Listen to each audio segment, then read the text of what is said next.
So hello everyone, welcome back to Rankers class 9th and 10th। This is Kishan Jaiswal. तो जैसा कि आप लोग को पता है, हम लोग फास्ट ट्रैक कोर्स चला रहे हैं मैथमेटिक्स का। पहला चैप्टर रियल नंबर, दूसरा चैप्टर पॉलिनोमियल, दोनों वन शॉट में कंप्लीट हो चुकी है। थर्ड चैप्टर पर हम लोग पहुंच चुके हैं। क्या है? Pair of linear equation in two variable. बहुत आसान चैप्टर है। क्या सिलेबस से डिलीट हुआ है ये भी मैं आपको बता देता हूँ। सारी चीज़ें आपको पढ़नी है, बस एक चीज़ छोड़ के। वो एक चीज़ ये कि आपको एल्जेब्राइक मेथड से जो लीनियर इक्वेशन आप सॉल्व करते थे उसमें अब आपको क्रॉस मल्टीप्लिकेशन नहीं पढ़ना है। ठीक है, थोड़ा सा बड़ा हो जाता था इसमें कैलकुलेशन, तो इस बार आपको ये नहीं पढ़ना है। तो इसको आप लोगों को स्किप करना है, ये चीज़ ध्यान में रखेंगे। बाकी सारी चीज़ें आपको पढ़नी है और कोई भी चीज़ आपको छोड़नी नहीं है। तो यार बहुत आराम से pair of linear equation in two variable 1 घंटे में एकदम लगभग मैं कोशिश करूंगा पूरा चैप्टर इस तरीके से पढ़ा दूं आपको कि आपको फर्दर अगर सवाल कोई भी कहीं से भी आ जाए तो आपको कोई दिक्कत ना हो। तो चलो बिना टाइम वेस्ट के शुरू करते हैं। अपना पहला चीज समझते हैं। पेयर ऑफ लीनियर इक्वेशन पढ़ने से पहले हमें यह पता होना चाहिए कि इक्वेशन क्या होता है, एक्सप्रेशन क्या होता है और इन दोनों में डिफरेंस क्या होता है। तो एक्सप्रेशन क्या होता है? एक combination of constant and variable connected by 4 fundamental arithmetical operations like plus, minus, multiplication और डिवीजन।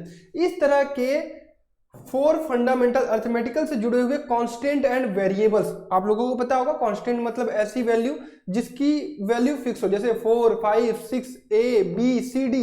अगर इस तरह की वैल्यू है जिसका मान फिक्स हो। वेरिएबल मतलब जो वेरी कर सके।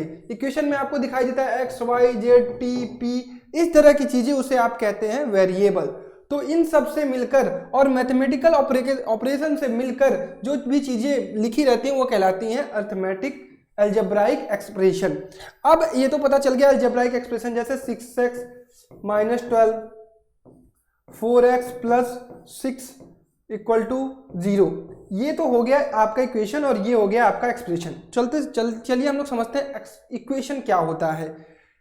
N algebraic expression with equal to sign is called equation.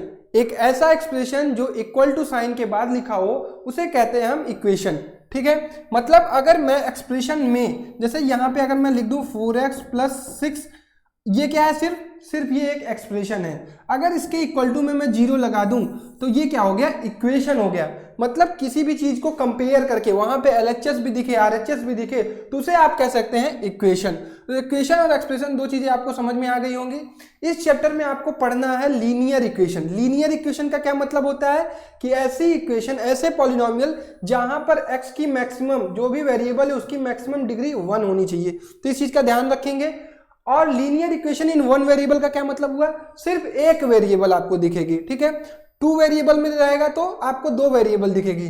जैसे अगर आपको दिख गया 4y प्लस 5 प्लस 6t, तो क्या आप कहेंगे कि ये 1 वेरिएबल में लीनियर इक्वेशन है? तो कहेंगे नहीं, ये 2 वेरिएबल में, एक वेरिएबल y है और एक वेरिएबल t है। तो इस तरह से चीजें आपको समझ में आएंगी, बेसिक चीजें हैं। यहाँ पे कुछ एग्जांपल दिए हुए हैं।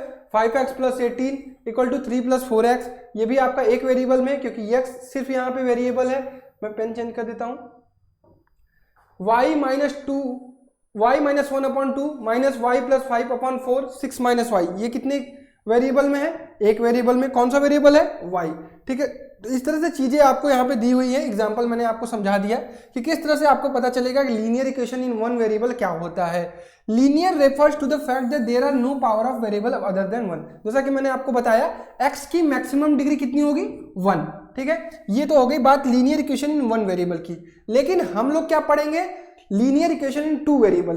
अगर आपको पूछा जाए कि सॉल्यूशन कैसे निकालते हैं लीनियर इक्वेशन इन 1 वेरिएबल का, तो सिंपल सी बात है। अगर जैसे आपके पास है 4x प्लस 12 इक्वल टू 0, ठीक है, x की कौन सी वैल्यू होगी जो इस इक्वेशन को सेटिस्फाई करेगी? तो आपको सॉल्व करना आता है। 4x equal to minus 12, x equal to minus 12 upon 4, कितना आया? -3। तो बहुत आसान सी चीज़ है, ये सब बेसिक चीज़ें हैं कि किस तरह से हम लोग सॉल्यूशन फाइंड करते हैं। जैसे यहाँ पे एक एग्जांपल दिया हुआ है 2x plus 7 equal to 13 minus x. तो इसको कैसे सॉल्व करेंगे? x को इस साइड लाएंगे, 2x plus x equal to 13 minus 7। यहाँ से क्या आया? 3x equal to 6। तो x की वैल्यू क्या आई? 2। ठीक है, इस तरह से क्वेश्चन का हम लोग सॉल्व करते हैं। और जो ये वैल्यू आई है, अगर हम इसको इस इक्वेशन में रखेंगे तो ये इक्वेशन को सेटिस्फाई करना चाहिए। ठीक है, तो ये तो बात होगी solution of linear equation in one variable. अब हमें इस चैप्टर में यहां से पढ़ना है। पढ़ना क्या है, लीनियर इक्वेशन इन 2 वेरिएबल। हमें 2 वेरिएबल में लीनियर इक्वेशन को पढ़ना है। इसका जनरल फॉर्म होता है ax plus b y plus c equal to 0 where a is not equal to 0 and b is not equal to 0 और a b c हमेशा रियल कांस्टेंट होने चाहिए। ऐसे नंबर्स होने चाहिए a और b और c क्या, रियल नंबर्स। जैसे यहाँ पे एक एग्जांपल दिया हुआ है 3x minus y plus 7 equal to 0 and 7x plus y equal to 3। तो ये 2 इक्वेशन दिए गए यहाँ पर।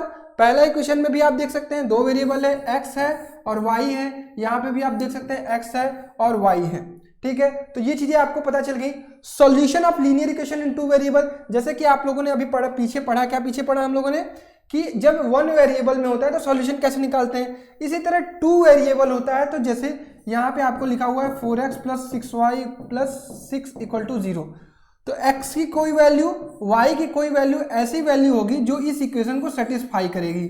x की वैल्यू कुछ होगी और y की कुछ वैल्यू होगी जो इस इक्वेशन को सेटिस्फाई करेगी, वही होगा इसका सॉल्यूशन। तो आपको ये सिंपल चीजें हैं। अब हम लोग एक एग्जांपल से इस क्वेश्चन को समझते हैं। Find the value of a so that the point 3, a lies on the line represented by 2x minus 3y equal to 5। तो क्या है अपने पास लाइन, जो देखिए सीबीएसई 2019 में ये क्वेश्चन आपसे पूछा गया है, 2x minus 3y equal to 5। ठीक है, 3, a कह रहा है इस लाइन पे। आपको पता है लीनियर इक्वेशन की लाइन जो भी होगी कुछ इस तरह से आपके ग्राफ पे दिखाई देती है, या तो ऐसे या तो ऐसे, किसी भी तरह से आपको दिखाई देगी लीनियर इक्वेशन। ठीक है, तो इसमें कह रहा है 3, a इस पर लाई कर रहा है। तो आपको क्या करना है, 3, a इसमें रख देना है, 3 को x की जगह और a को y की जगह, क्योंकि आपको पता होना चाहिए ये x का कोऑर्डिनेट होता है और ये y का कोऑर्डिनेट होता है। ठीक है, ये बेसिक चीजें हैं। तो इसमें रखते हैं हम 2 into 3 minus 3 into a equal to 5। तो कितना आया, 6 माइनस 3a इक्वल टू 5। 5 को इधर कर देते हैं, 6 माइनस 5 इक्वल टू 3a। तो 3a की वैल्यू क्या आई, 1 आई। यहाँ से a की वैल्यू क्या आई, 1/3 आई। तो ये हमारा सिंपल सा आंसर है। 1 नंबर का क्वेश्चन कभी भी आपसे पूछा जा सकता है। तो ये बेसिक चीजें यहाँ तक अभी जो हम लोग पढ़ रहे हैं, बेसिक चीजें पढ़ रहे हैं, ये चीजें आपको 9 से भी आइडिया हो जाती है थोड़ी थोड़ी। अब हम लोगों को मेन जो चैप्टर में पढ़ना है, लीनियर इक्वेशन इन 2 वेरिएबल। आपको बेसिक आइडिया हो गया कि लीनियर इक्वेशन इन 2 वेरिएबल होता क्या है। अब आपको पता होना चाहिए कि pair of linear equation in 2 variable क्या होते हैं जब एक साथ आते हैं। मतलब a1x plus b1y plus c1 equal to 0 and a2x plus b2y plus c2 equal to 0। जब आपके पास 2 इक्वेशन होंगे तभी आप दोनों को सॉल्व कर पाएंगे और यहां से x और y की वैल्यू निकाल पाएंगे। अगर आपके पास 2 वेरिएबल है तो आपके पास 2 इक्वेशन होने चाहिए उसको सॉल्व करने के लिए। और यहाँ पे ध्यान वही चीज आपको रखनी है, यहाँ पे a1 square plus b1 square is not equal to 0 and a2 square plus b2 square is not equal to 0 and a1 जो यहाँ पे लिखा हुआ है साफ साफ, a1 b1 c1 a2 b2 c2 are all real numbers. मतलब कहने का यही मतलब है a1 और b1 एक साथ 0 नहीं हो जाने चाहिए और a2 और b2 एक साथ 0 नहीं हो जाने चाहिए, नहीं तो आपको x और y में आपको लीनियर इक्वेशन दिखाई ही नहीं देगी। तो ये चीजें हो गई आपकी क्लियर। आगे बढ़ते हैं, graphical representation of pair of linear equation in 2 variable. देखो हम लोग बहुत तेजी से कवर कर रहे हैं ताकि आपको सारी चीजें 1 घंटे में एकदम एक साथ 1 शॉट में रिवाइज हो जाए। उसके बाद आपको प्रैक्टिस खुद से करना है, सवाल खुद से लगाना है ज्यादा से ज्यादा। जितना आप प्रैक्टिस करेंगे उतना ही अपने आप को परफेक्ट बना पाएंगे। एनसीईआरटी उठाइए, सवाल लगाइए इस वीडियो को पूरा देखने के बाद। ठीक है, graphical representation of pair of linear equation in 2 variable. आपको अगर कोई इक्वेशन ये दी हुई है 4x plus 3y equal to 6, एक इक्वेशन दे दी गई 6x plus 2y equal to -7। आपके पास मान लो ये 2 इक्वेशन है, इसको आप किसी तरह से ग्राफ पे दिखाओगे। एक लाइन मान लो ऐसे शो कर दी और दूसरी लाइन आपकी ऐसे शो कर दी, तो ये कहीं पे मीट कर रही है।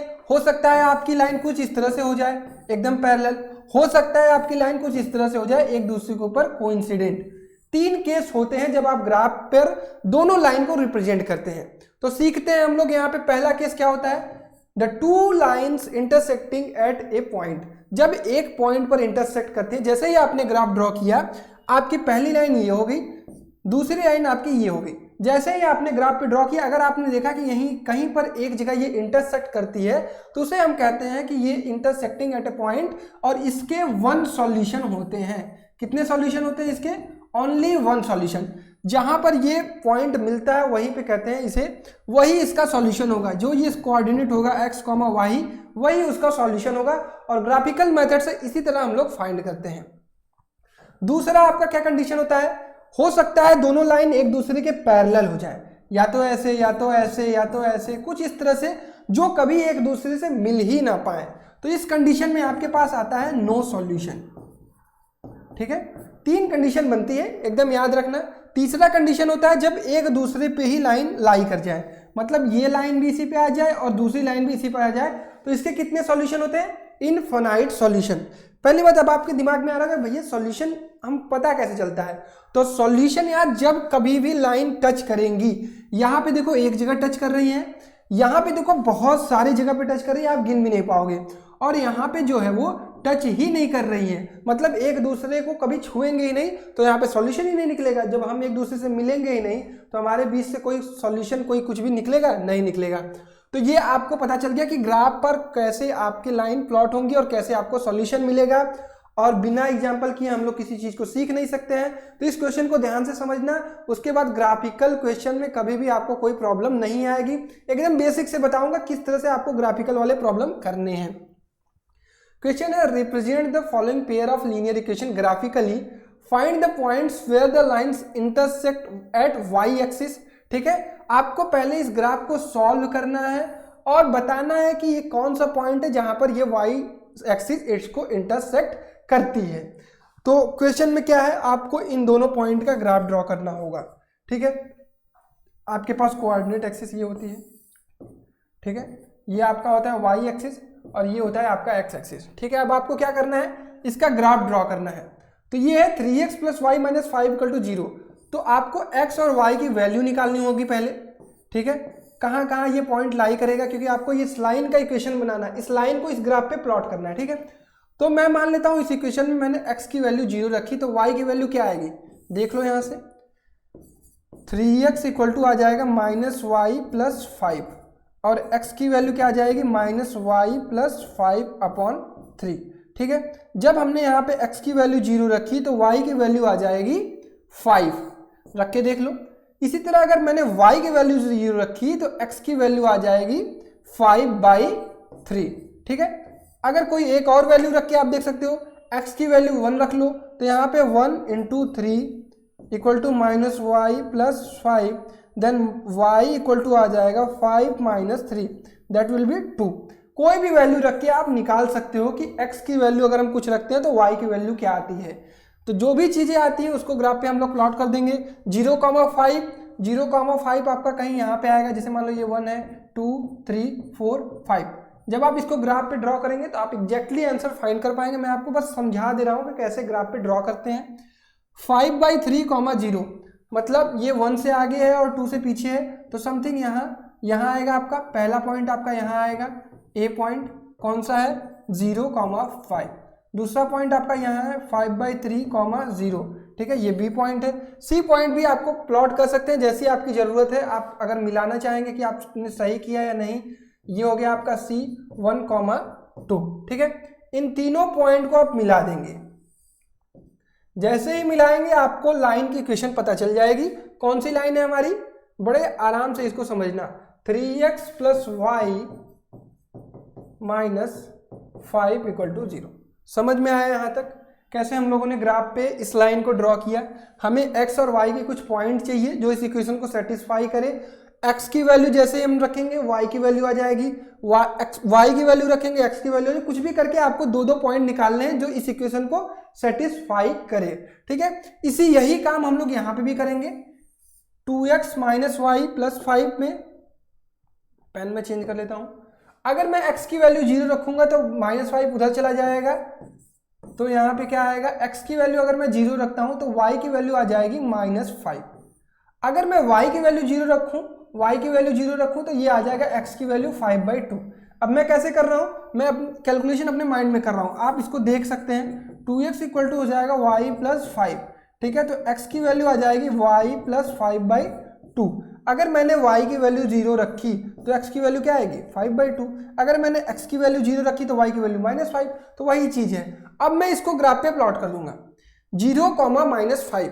0, -5 कहाँ आएगा, x की वैल्यू 0 और y की वैल्यू नेगेटिव 3, 4, 5। ये आएगा आपका पॉइंट नंबर डी, जो कि होगा 0, -5। ठीक है, यहाँ तक समझ में आया। फिर 5/2, 0 मतलब x एक्सिस पर आपकी 5/2 है, मतलब पॉजिटिव वैल्यू है। मतलब ये आपका आएगा 2 2 4, मतलब 2 से आगे 3 इसके बीच में आएगा। तो समथिंग मान लेते हैं यहाँ एग्जैक्ट वैल्यू आपको अपनी कॉपी पे मिलेगी, तो उसका ध्यान रखेंगे आप लोग।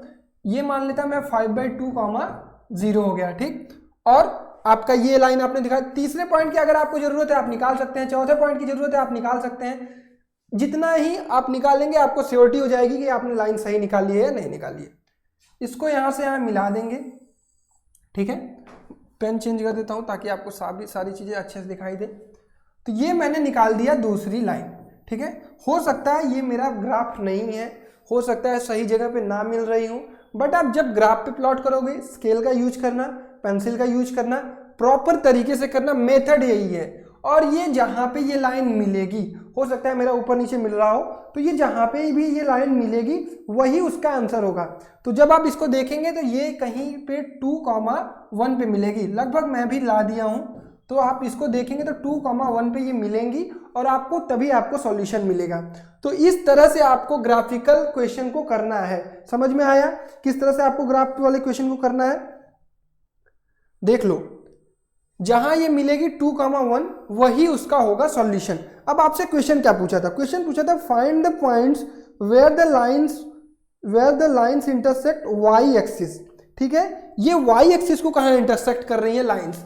तो आप ये बता दोगे कि ये दूसरी वाली लाइन हमारे वाई एक्सिस को -5, 0, -5 पे इंटरसेक्ट कर रही है, और पहली वाली लाइन हमारी जो वाई एक्सिस को 0,5 पे इंटरसेक्ट कर रही है। तो ये था क्वेश्चन और उसका आंसर निकाल दिए। बट आपके बोर्ड एग्जाम में सीधा इस तरह से पूछ देगा कि सॉल्यूशन निकालो और ग्राफिकल मेथड से। तो आप लोग अब आसानी से ग्राफिकल मेथड वाले क्वेश्चन कर लेंगे, मुझे ये पता है कि आपको कोई दिक्कत नहीं होगी।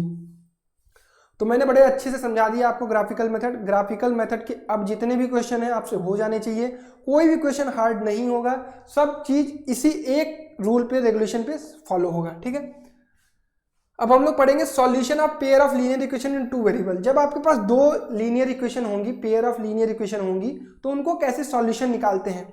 उसके 2 मेथड होते हैं, या तो आप ग्राफिकल मेथड से करिए जो कि मैंने पीछे बता दिया आपको, या फिर अलजेब्राइक मेथड से करिए। ठीक है, अलजेब्राइक मेथड और ग्राफिकल मेथड दोनों ही मेथड अच्छा है, लेकिन आपको पता है जितना ही आप आगे जाएंगे कैलकुलेशन आपको फास्ट करनी होगी, तो ग्राफिकल मेथड ना यूज करके सब लोग अलजेब्राइक मेथड यूज करते हैं। But here is your board exam, तो आपको बोर्ड एग्जाम के बारे में भी सोचना है, सारी चीजें सीखनी है जो भी बोर्ड में पूछा जाने वाला है। इसको हम लोग 3 मेथड से करते हैं, सब्स्टिट्यूशन मेथड, एलिमिनेशन मेथड और क्रॉस मल्टीप्लिकेशन मेथड।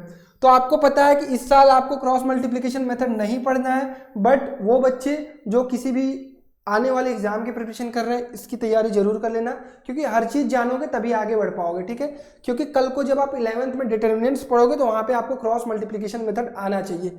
अभी अपने को बोर्ड एग्जाम को फोकस कर रहे हैं, तो सब्स्टिट्यूशन मेथड और एलिमिनेशन मेथड को हम लोग सीखेंगे कि कैसे हम लोग इसके क्वेश्चन करते हैं।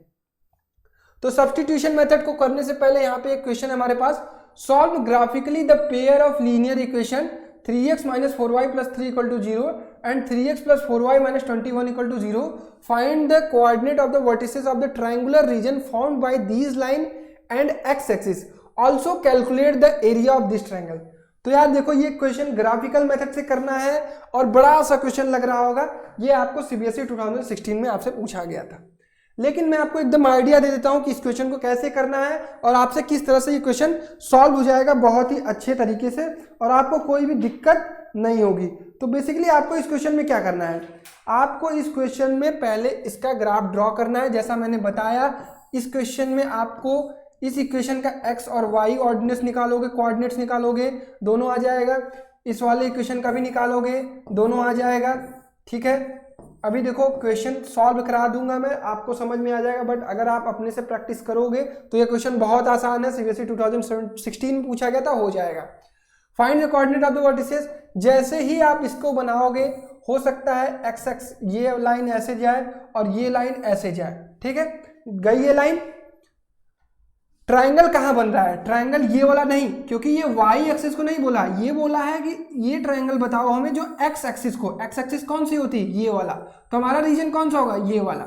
समझ में आया क्वेश्चन क्या कह रहा है? क्वेश्चन कह रहा है कि वो एरिया पता करो, वो ट्रायंगुलर रीजन जो एक्स एक्सिस और ये दोनों लाइन से मिलकर बन रही हो। तो ये वाला ट्रायंगल ले लेंगे, ये वाला पॉइंट पता कर लेंगे, ये वाला पॉइंट पता कर लेंगे, ये वाला पॉइंट पता कर लेंगे, और बहुत आसानी से आप इसका क्या निकाल सकते हैं, एरिया भी निकाल सकते हैं, बेस इंटू हाइट करके। ठीक है, half into base into height कर लेना है, ये यहाँ से यहाँ कैलकुलेट कर लेना है, और इसको देख लेना, ये डॉट डॉट डॉट यहाँ से यहाँ तक की लंबाई कितनी है वो तुरंत आपको पता चल जाएगी, यहाँ से यहाँ तक से। ठीक है, तो बहुत आसान क्वेश्चन है, बहुत आसानी से कर लोगे, इसको कर लेना आप लोग। अब हम लोग पढ़ेंगे nature of lines and consistency. देखो जल्दी से इस चैप्टर का रिवीजन मैं करा रहा हूं ताकि आपको चैप्टर कंप्लीट हो जाए, और प्रैक्टिस आपको खुद से करनी है, जितना आप खुद से मेहनत करोगे उतना ही आप बोर्ड में अच्छा कर पाओगे। ठीक है, nature of lines and consistency दो टाइप को आपको पढ़नी है, एक तो होता है लाइंस कंसिस्टेंट और एक तो लाइन होता है इनकंसिस्टेंट। कंसिस्टेंट कब होता है, जब लाइंस का आपको सॉल्यूशन मिलता है, तो वो होता है किस, कंसिस्टेंट का। जब आपको सॉल्यूशन नहीं मिलता है तो वो होता है इनकंसिस्टेंट का। अभी आपको मैंने ग्राफिकल मेथड में पढ़ाया था कि कंसिस्टेंट कौन कौन से केस होते हैं, किस किस केस में सॉल्यूशन मिलता है, जब लाइन इंटरसेक्ट करती है और जब लाइन एक दूसरे पे कोइंसिडेंट होती है। इसमें आपको वन सॉल्यूशन मिलता है सॉरी, इसमें आपको इनफाइनाइट सॉल्यूशन मिलता है। ठीक है, कब सॉल्यूशन नहीं मिलता है, जब लाइन पैरेलल होती है। ठीक है, ये होता है जीरो सॉल्यूशन। ये दोनों होता है कंसिस्टेंट। ठीक है, ये कौन सा होता है, कंसिस्टेंट, और ये होता है इनकंसिस्टेंट। तो इस चीज़ को याद रखेंगे कि एग्जाम में सीधा पूछ देगा कि कंसिस्टेंट वाला कंडीशन बताओ, इनकंसिस्टेंट वाला, तो आप लोग बता लोगे। अब अगर आपको ग्राफ नहीं बनाना है और आपको पता करना है कि ये लाइंस जो नीचे दी गई है ये कंसिस्टेंट है या इनकंसिस्टेंट है, इसके सॉल्यूशन कितने निकलेंगे, तो कैसे पता करेंगे? तो आपके पास लाइंस की इक्वेशन होगी a1x plus b1y plus c1 equal to 0, a2x plus b2y plus c2 equal to 0। पहली वाली लाइन से आप निकालना a1, b1 और c1, दूसरी वाली लाइन से निकालना आप a2, b2 और c2, तीनों की वैल्यू लिख लेना। ठीक है, मेथड बता रहा हूं, इसी तरह से करना है आपको, लिख लिया। उसके बाद कंपेयरिंग करनी है, अब आपको a1 अपॉन a2 की वैल्यू निकालनी है, b1 अपॉन b2 की वैल्यू निकालनी है, और c1 अपॉन c2 की वैल्यू निकालनी है। ठीक है, जब a1 upon a2 is not equal to b1 upon b2 होगा तो वो लाइन कहलाती है इंटरसेक्टिंग लाइन। जब आपका सिस्टम ऑफ सॉल्यूशन वो कंसिस्टेंट होता है, उस केस में आपके पास सिर्फ एक सॉल्यूशन आता है। ठीक, दूसरी कंडीशन होती है a1 upon a2 equal to b1 upon b2 equal to c1 upon c2। वो कौन सी लाइन होती है, कोइंसिडेंट लाइन, जब एक लाइन दूसरे लाइन के ऊपर जाती है। ठीक है, और इस कंडीशन में हमें इनफाइनाइट सॉल्यूशन मिलते हैं, मतलब बहुत सारे सॉल्यूशन, और ये भी कंडीशन आता है कंसिस्टेंट केस में। ठीक है, कंसिस्टेंसी में। तीसरा होता है जहां हमको सॉल्यूशन नहीं मिलता, ये कौन सा केस होता है, a1 upon a2 equal to b1 upon b2 but not equal to c1 upon c2। ये याद रखेंगे। पैरेलल का केस क्या होता है, a1 upon a2 equal to b1 upon b2 is not equal to c1 upon c2। जब तीनों equal होंगे तो आप कह देंगे कि एक दूसरे पर कोइंसिडेंट होंगे, और जब पहला ही आपको अनइक्वल मिल जाए a1 upon a2 is not equal to b1 upon b2, तो उस केस में आप कहेंगे कि इसका एक सॉल्यूशन निकलेगा और निकलेगा ही निकलेगा। ठीक है, और इस कंडीशन में आपको सॉल्यूशन नहीं निकलेगा, और सिर्फ यही एक केस होता है इनकंसिस्टेंट का। तो यहां तक सारी चीजें क्लियर हो गई कि नहीं, बता दो एक बार। आई होप यहां तक सारी चीजें आपको क्लियर हो गई होंगी। अब हम लोग पढ़ेंगे नेक्स्ट। चलो भाई, नेक्स्ट पढ़ने से पहले इस कॉन्सेप्ट को भी तो सीख ले, इस पर एक बेस्ट क्वेश्चन तो लगा ले, अपने प्रीवियस ईयर क्वेश्चन जो हम लोग लगाते हैं, सीबीएसई 2019 का एक अच्छा सा क्वेश्चन लगवाता हूं आपसे। समझो इस क्वेश्चन को क्या कह रहा है। For what value of k does the system of linear equation 2x plus 3y equal to 7 and k minus 1 equal to x plus k plus 2y equal to 3k have infinite number of solution. अब देखो k वगैरह देख के आप लोग घबरा जाते हो कि भैया ये वाला सवाल हमसे नहीं हो पाएगा, तो डरना नहीं है। आपको पता है इनफाइनाइट नंबर ऑफ सॉल्यूशन के लिए क्या कंडीशन होती है, a1 upon a2 equal to b1 upon b2 equal to c1 upon c2। और ये जो मैंने पीछे लिखवाया है, ये जो मैंने पीछे बताया है, इसको एक बार, दो बार, तीन बार, चार बार लिखोगे ये आपके दिमाग में बैठ जाएगा। पहली कंडीशन होती है a1/a2 is not equal to b1/b2। दूसरी कंडीशन होती है a1/a2 equal to b1/b2 equal to c1/c2। तीसरी कंडीशन होती है a1/a2 equal to b1/b2 but not equal to c1/c2। Confuse नहीं होना है, जहां पे कंडीशन क्या होगी उसी को उससे याद रखना है, ठीक है। अब क्वेश्चन पे आते हैं। तो ये इन्फिनाइट नंबर ऑफ सॉल्यूशन के लिए क्या कंडीशन होगी, a1/a2 equal to b1/b2 equal to c1/c2, ठीक है। तो यहाँ पे a1 की वैल्यू है 2 और a2 की वैल्यू है k-1। जो लिखा हुआ है उसको लिख लो। b1 की वैल्यू है 3 और b2 की वैल्यू है k+2। c1 की वैल्यू है 7 और c2 की वैल्यू है 3k। अगर आप इसको इस फॉर्म में लिखोगे 2x + 3y - 7 equal to 0 and k-1x + k+2y - 3k equal to 0, तो यहाँ पे आप लिखते हैं -7/- 3k, तो मतलब वही होता है, बट ध्यान रखेंगे माइनस और प्लस का। तो ये भी इससे इक्वल है, ये भी इसके इक्वल है, तो एक बार इसको कंपेयर कर लो और एक बार इसको कंपेयर कर लो, यहाँ से आपका k के वैल्यू निकल जाएगा। कर लेते हैं 2k + 4 इक्वल टू 3k - 3, तो यहाँ से क्या वैल्यू आएगी, 2k उधर जाएगा और इसको इधर कर लेते हैं, तो k की वैल्यू आ गई हमारी 7। इसको भी चेक कर लेते हैं, 3 3 = 9k इक्वल टू 7k + 14। 7 को इधर कर लो तो ये हो जाएगा 2k इक्वल टू 14, तो k की वैल्यू आ जाएगी आपकी 2 7 = 14, 7। यहाँ से भी k की वैल्यू 7, यहाँ से भी k की वैल्यू 7, तो आप लोग डायरेक्टली कह सकते हैं जो सॉल्यूशन होगा, आपसे क्या पूछ रहा था, k की वैल्यू, तो k की वैल्यू आ जाएगी 7। तो अगर आपको ये कंडीशन याद रहेंगे तीनों, ये पीछे वाला, तो आप किसी भी क्वेश्चन में आप नहीं फंसेंगे, आपको बस ये तीनों कंडीशन याद रखनी है, ठीक है। अब आगे बढ़ते हैं। अब अलजेब्राइक एक्सप्रेशन को, अलजेब्राइक इक्वेशन को सॉल्व करने के जो 3 मेथड हमने बताए, पहला ग्राफिकल, दूसरा सब्स्टिट्यूशन, तीसरा एलिमिनेशन और चौथा क्रॉस मल्टीप्लिकेशन आपको नहीं पढ़ना है। तो अब हम लोग पढ़ेंगे सब्स्टिट्यूशन मेथड और इसको समझेंगे एक अच्छे से प्यारे से एग्जाम्पल के साथ। और ये एग्जाम्पल ध्यान दे दो, मैं वर्ड प्रॉब्लम वाले करवा रहा हूँ, सिंपल नहीं करवा रहा हूँ, ताकि आपको चीजें समझ में आ जाए कि वर्ड प्रॉब्लम वाले क्वेश्चन को करते कैसे हैं। चलो एक प्यारा सा वर्ड प्रॉब्लम करते हैं, डरना नहीं है वर्ड प्रॉब्लम से। A fraction become 1/3 when 2 is subtracted from the numerator and it becomes 1/2 when 1 is subtracted from the denominator. Find the fraction.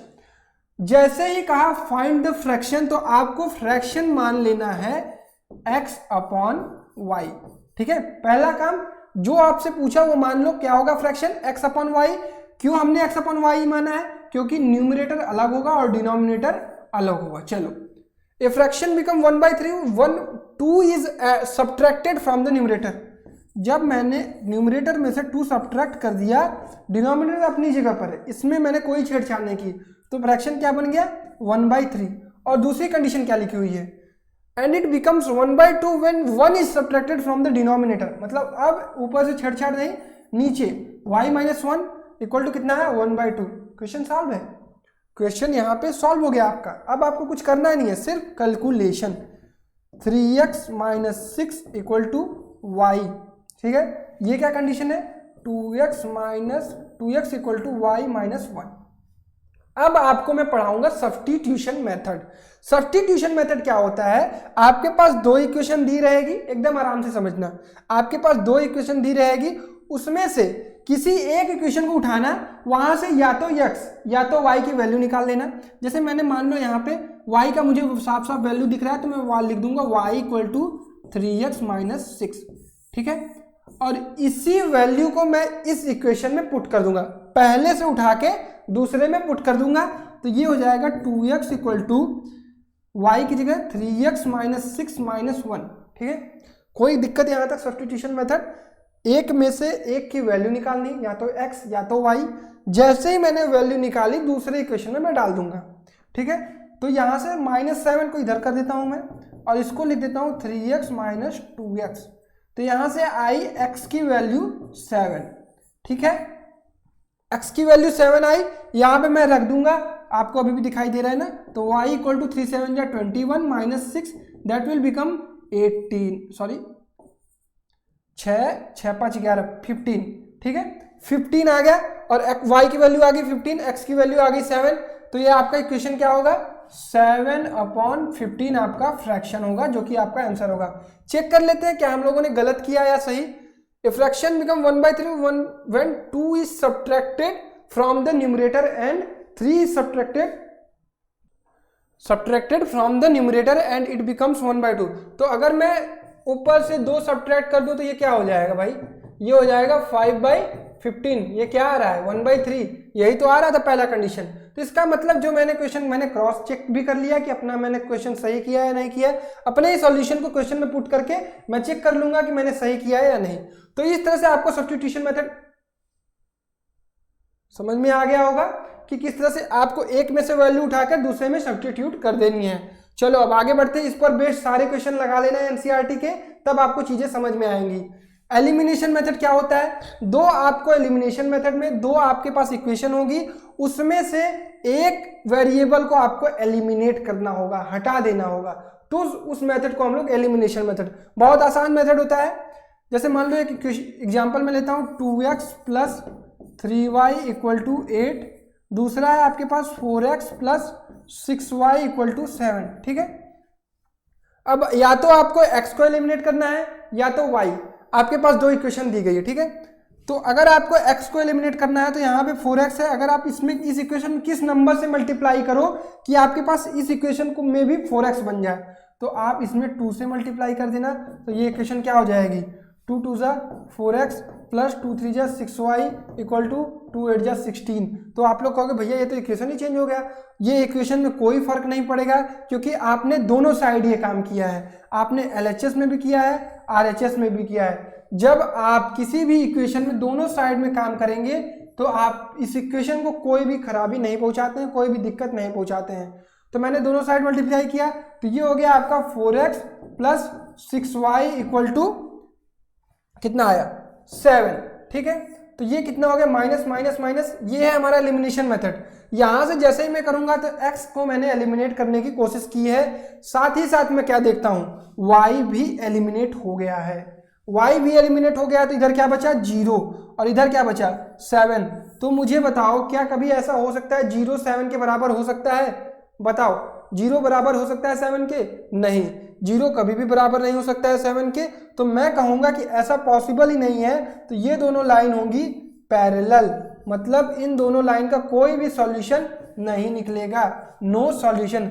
अब कहोगे भैया अगर मैं पहले ही चेक कर लेता तो मुझे पता चल जाता। तो चेक कर लेना था ना, a1/a2 = b1/b2 is not equal to c1/c2 is condition for the parallel. Here 2/4, 3/6, that will become 1/2, 1/2 and 8/7. It become 1/2, 1/2 is not equal to 8/7. This is the condition of parallel and we will say this equation have no solution. Okay, इतना clear. चलो next वाला, ये वाला problem हम लोग करते हैं। आप लोग ABCD वगैरह देखते हैं तो आप लोग डर जाते हैं। ये equation ax + by = a - b, मैंने इसको इधर c को इस साइड कर दिया। ये हो गया हमारा bx - ay = a + b। चलो इतना क्लियर। आपके पास दो इक्वेशन दी गई है, अब आपको एक को एलिमिनेट करना है, या तो x को करो या तो y। तो मैं अपना दिमाग लगाता हूं x पे। मैं क्या करूंगा, इसमें b से मल्टीप्लाई कर दूंगा और इसमें a से मल्टीप्लाई कर दूंगा। तो अब ये इक्वेशन क्या बन जाएगा, पहला इक्वेशन बन जाएगा आपका abx + b² y = ab - b²।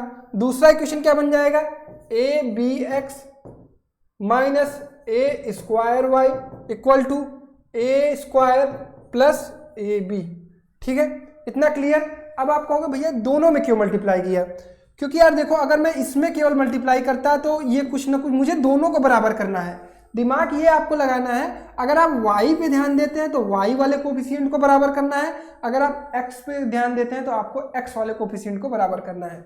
तो मैंने x का कोफिशिएंट बराबर कर दिया, उसके बाद मैं सब्ट्रैक्ट कर दूंगा तो ये हो जाएगा माइनस, ये प्लस, ये माइनस, ये माइनस, ये कैंसिल। ये हो गया b² y + a² y = यहां से क्या आया, AB से AB कैंसिल, बचा क्या -b² और -a²। ठीक है, यहां से मैं y को कॉमन लूंगा तो हो जाएगा a² + b² और यहां से मैं माइनस कॉमन लूंगा तो हो जाएगा a² + b²। तो यहाँ से y की वैल्यू क्या आई -1। कितना आसान क्वेश्चन था, y की वैल्यू आराम से निकल गई। लेकिन आप लोग a और b देखकर क्वेश्चन में डर जाते हो, नहीं डरना नहीं है। अब किसी इक्वेशन में आप वैल्यू रख दो y की, आपके पास x की भी वैल्यू आ जाएगी। तो मैं सेकंड इक्वेशन में रख देता हूँ bx, -1 रखना तो ये प्लस हो जाएगा, a equal to a plus b, plus a से प्लस a कैंसिल, तो bx इक्वल टू आ गया b, मतलब x की वैल्यू क्या आई 1। कितना आसान क्वेश्चन था, x की वैल्यू 1, y की वैल्यू -1। तो अब आपको एलिमिनेशन मेथड एकदम क्लियर हो गया। मतलब अब आपके पास क्या क्या दिमाग में हो गया, आपने सीख लिया कि ग्राफिकल मेथड से कैसे सॉल्व करते हैं। दूसरा आपने सीखा कितनी कंडीशन होती है, 3 कंडीशन होती हैं। उसके बाद आपने सब्स्टिट्यूशन मेथड देख लिया, एलिमिनेशन मेथड देख लिया। मतलब आपने पेयर ऑफ लीनियर इक्वेशन को सॉल्व करना सीख लिया। ये चीज़ तो मैंने सिखा दी, बट आपको क्वेश्चन लगाने हैं। कल का जो टाइम है आपके पास 1 दिन का, इसमें सारे क्वेश्चन आपको अटेम्प्ट करने हैं। एनसीईआरटी को एनसीईआरटी खत्म करनी है मेरे साथ मिलके, ठीक है। 1 दिन में पूरी एनसीईआरटी 3 घंटे बैठो और जितने भी क्वेश्चन है सब लगा के हटा दो और बोर्ड में जाओ फोड़ो, ठीक है। तो इतना यहाँ तक क्लियर। अब हम लोग नेक्स्ट पढ़ेंगे टॉपिक 5 अपना, equation reducible to a pair of linear equation and word problem, जिससे आप लोग डरते हो उसको अब हम लोग पढ़ेंगे। तो यार देखो, इक्वेशन रिड्यूसिबल वाले प्रॉब्लम बहुत आसान होते हैं। जब भी आपको इस तरह की फॉर्म दिखाई दे 1/x या 1/y, 1/x plus a, 1/y plus b, इस तरह की अगर आपको चीजें दिख गई क्वेश्चन में, तो आपको सिंपल सा क्या करना है, 1/x को मान लेना है u, 1/y को मान लेना है v, या फिर अगर आपको दिखाई दे दे 1/x प्लस 1 या 1/x प्लस 2 या 1/x माइनस 2, इस तरह की चीजें अगर दिखे तो आपको उसको कुछ ना कुछ लेट कर लेना है। लेट करके आपको इक्वेशन को लीनियर फॉर्म में बनाना है, उसके बाद सॉल्व करना है। जैसे ही सॉल्व करते हो तो आप p और q की वैल्यू या u और v की वैल्यू निकालोगे, फिर से आना है और इसमें वैल्यू रख के अपनी x की वैल्यू निकाल लेनी है, ठीक है। अपने वाली x की नहीं, इस वाले x की। चलो, solve for x and y एक क्वेश्चन से समझाऊंगा, अच्छे से समझ लेना, सारे क्वेश्चन लग जाएंगे, ठीक है। 5/x plus 1 and 2/y minus 1 equal to 1/2, and second equation is 10/x plus 1 plus 2/y minus 1 equal to 5/2। अब देखो ये इक्वेशन रिड्यूसिबल वाला है। यहाँ पे मैं क्या कर दूंगा, 1/x प्लस 1 को मान लूंगा u एंड 1/y माइनस 1 को मान लूंगा v, ठीक है। तो ये मेरा इक्वेशन हो गया 5u minus 2v equal to 1/2। ये हो गया 10u minus 4v equal to 1, equation number 1।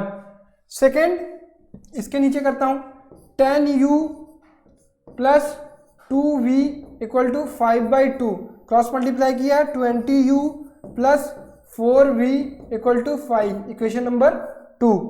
अब हमारे पास 2 इक्वेशन हो गई, इसको सॉल्व करना है। जैसे ही रखोगे तो आपको दिखाई दे रहा है कि v का टर्म सेम है, कोफिशिएंट सेम है, तो मैं यहाँ पे एलिमिनेशन मेथड लगा दूंगा, 10u minus 4v equal to 1 and 20u plus 4v equal to 5। यहाँ पे मुझे सब्ट्रैक्ट करने की जरूरत नहीं पड़ेगी क्योंकि माइनस और प्लस है, तो मैं प्लस कर दूंगा, ये कैंसिल, ये हो जाएगा 30u इक्वल टू 6। तो u की वैल्यू क्या आई, 6/30, ये हो गया आपका 1/5।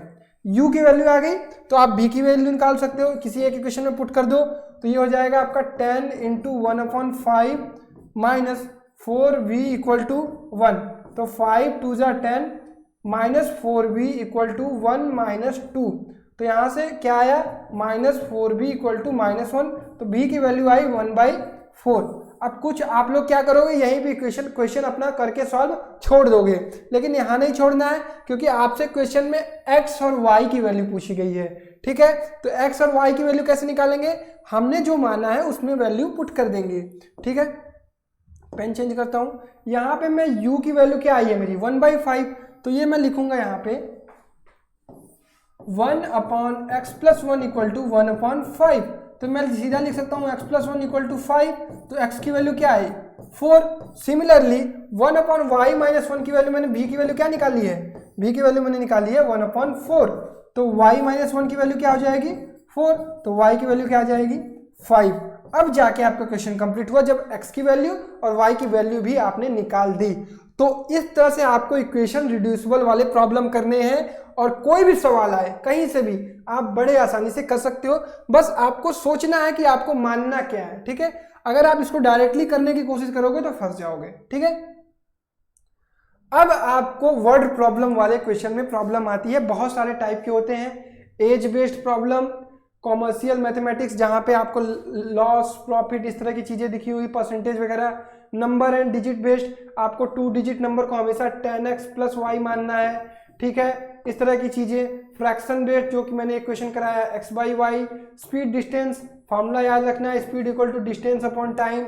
टाइम एंड वर्क वाले प्रॉब्लम, ज्योमेट्री एंड मेंसुरेशन वाले प्रॉब्लम जहां पे लेंथ ब्रेड्थ एरिया ये सब चीजों की होती है। तो इस तरह के प्रॉब्लम को कैसे करते हैं इसको समझने की हम लोग कोशिश करेंगे। देखो, इसके पहले मैंने एक वीडियो कई दिन पहले बनाई हुई थी, उसको डिस्क्रिप्शन बॉक्स में मैंने लिंक डाली है। वर्ड प्रॉब्लम वाले पे बहुत अच्छे तरीके से, बहुत डिस्क्रिप्टिव वे में बताया है किस तरह से वर्ड प्रॉब्लम वाले क्वेश्चन को करने हैं। ये जितने टाइप लिखे हुए एक एक क्वेश्चन करके मैंने समझाया है, उस वीडियो को देखो, वर्ड प्रॉब्लम वाले क्वेश्चन लगने लगेंगे, ठीक है। यहाँ पे हम लोग अच्छे सवाल करेंगे ताकि आपको और भी अच्छे प्रॉब्लम्स हो पाए, ठीक है।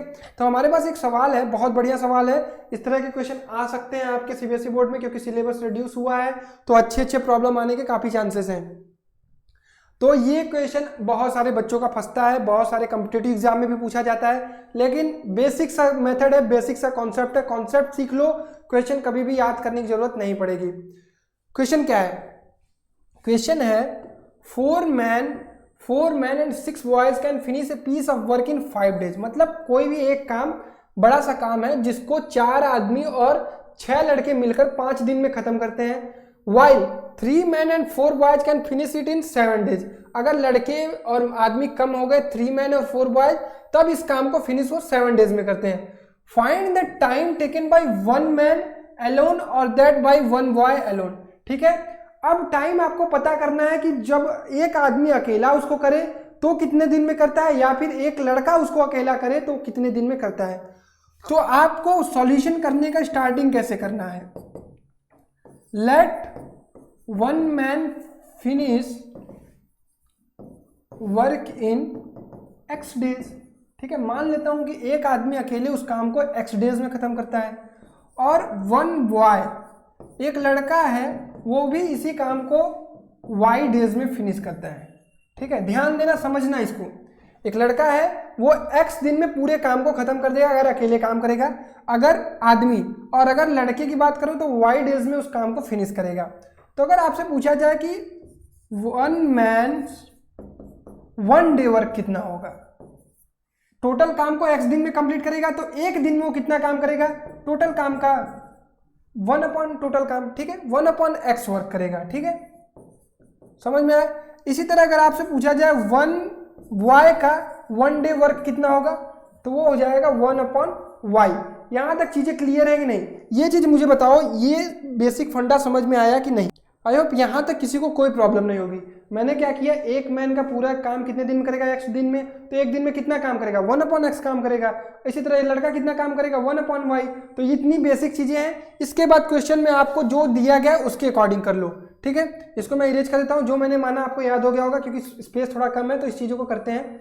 अब 4 men एंड 6 boys वर्क कितना टोटल कितने दिन में कर रहे हैं, 5 दिन में। तो अगर मैं इन लोगों का 1 डे वर्क निकालूं तो क्या आएगा, 4 अपॉन x, ठीक है, plus 6 upon y equal to 1 upon 5।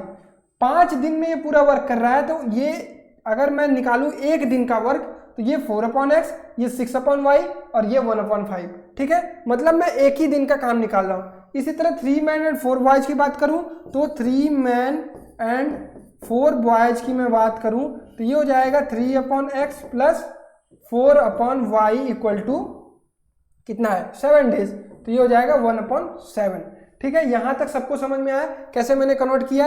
ये पीछे जो मैंने बताया, थोड़ा सा पीछे जाओ वीडियो के और चीजों को समझो मैं क्या समझाना चाह रहा था। 1 अपॉन x कैसे हो रहा है, 1 अपॉन y कैसे हो रहा है, 5 डेज को मैंने 1 अपॉन 5 क्यों लिखा है, क्योंकि मैं सारी चीजें 1 डे को लेके कर रहा हूं।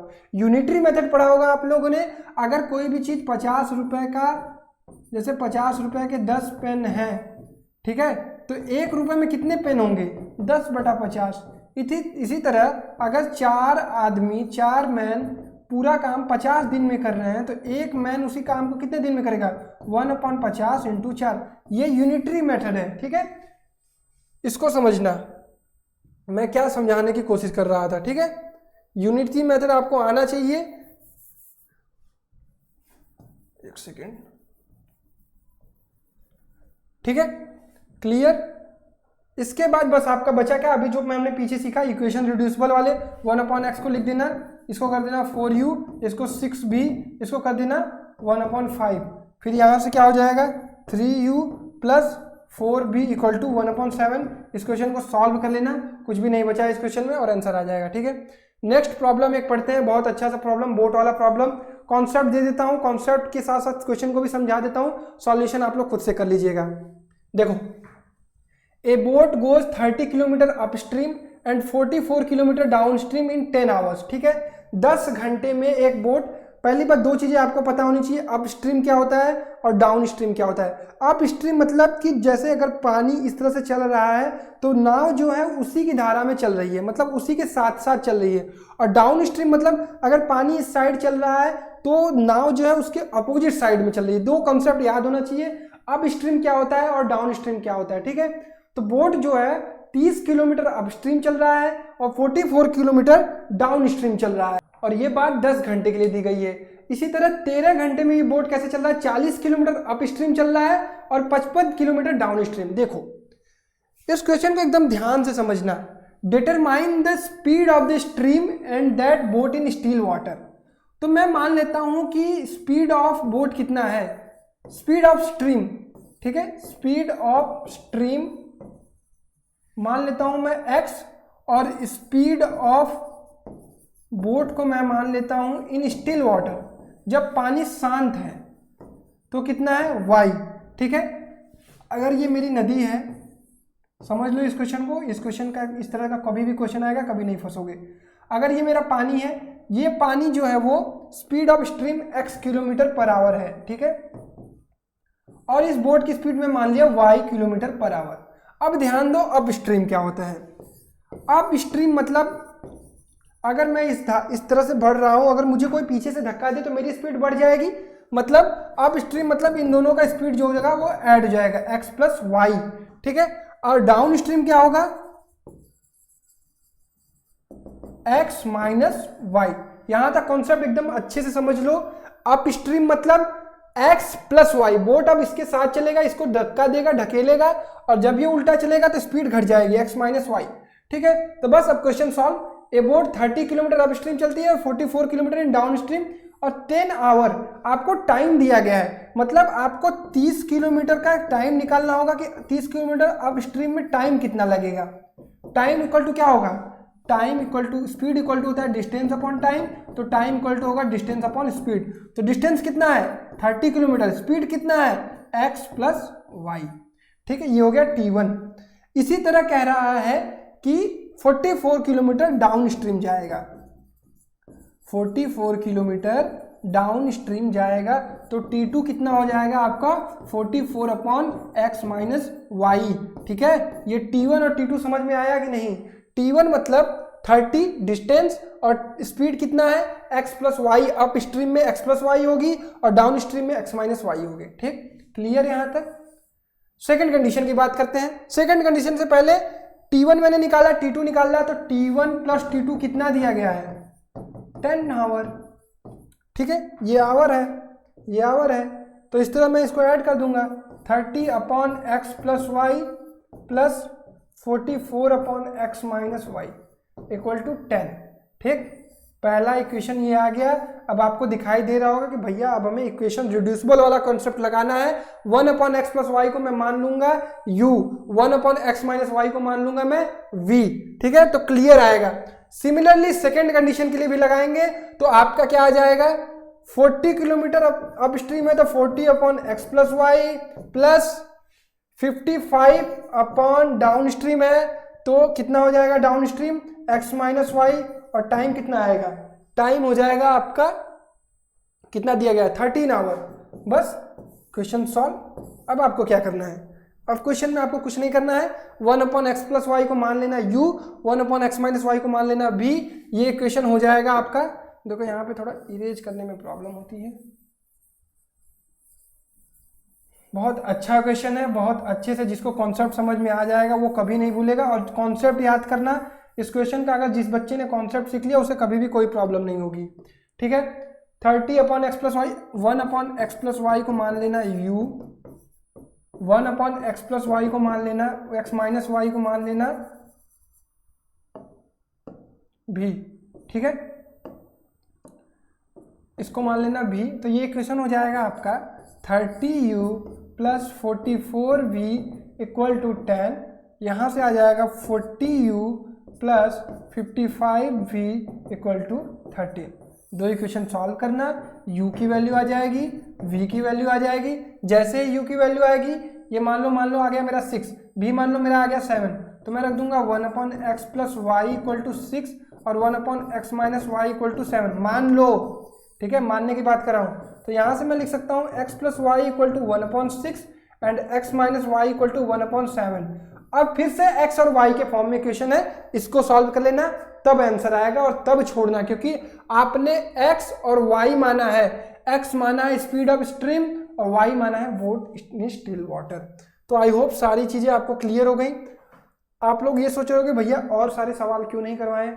देखो अगर मैं सब कुछ आपको करवा दूंगा, ये मैं आपको एक फास्ट ट्रैक बहुत तेजी से आपको इस चैप्टर को रिवाइज किया है मैंने, लगभग 50 मिनट हो चुके हैं। इस चैप्टर को मैंने बहुत तेजी से आपका रिवाइज करा दिया। बड़ा चैप्टर है, आपको अब सिर्फ और सिर्फ प्रैक्टिस करनी है।